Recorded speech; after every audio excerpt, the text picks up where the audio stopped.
Some say the Savior first lived during the 30 years or so between BC and AD. 2,000 years ago, a man of myth and legend stories, maybe you've heard him. He was a Jewish carpenter, and his mother was a virgin. His name was the Christ, and some thought him odd, cause he preached in the streets and claimed to be the Son of God, performing miracles. Did little to win over the Romans. Infuriated by his acts, they called him a showman, so they tackled him and shackled him and whipped him and beat him and tortured him. They did everything just short of believe him. They nailed him to a cross and left him in the sun to die. And here's where the story varies in everybody's eye. You can believe that on that day he met his fate, or you can believe he came back 3 days later. You can believe that he shall return again to commence the Armageddon and the judgment of men.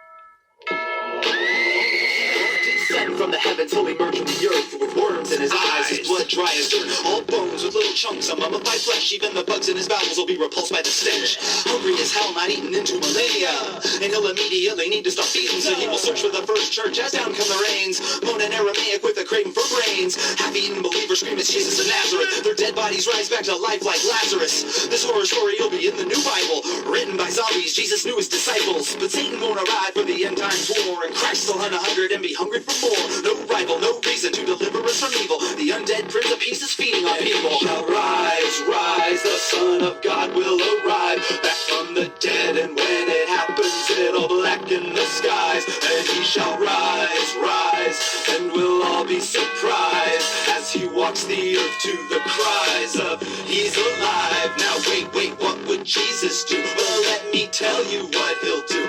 He will leave a trail of goo as he prays on you, undead Messiah, with the entire world turning into zombies like him. You'll die for him because he died for you.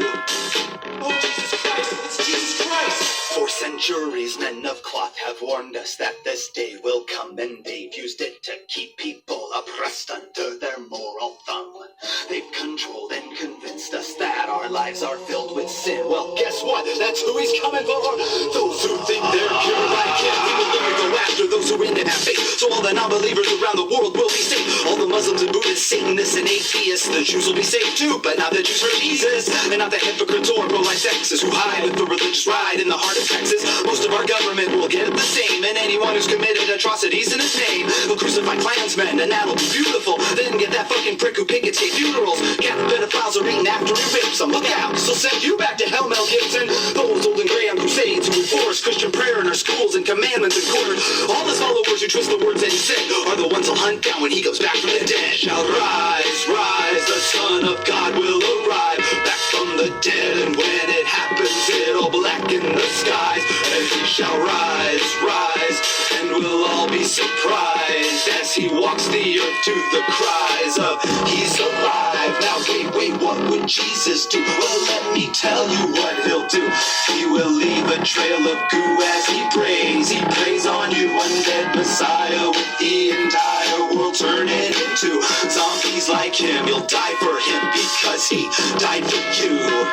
He's coming to eat us. Christians will all turn to zombies upon his return visit. It isn't too much different than it is right now. Now is it? He shall rise.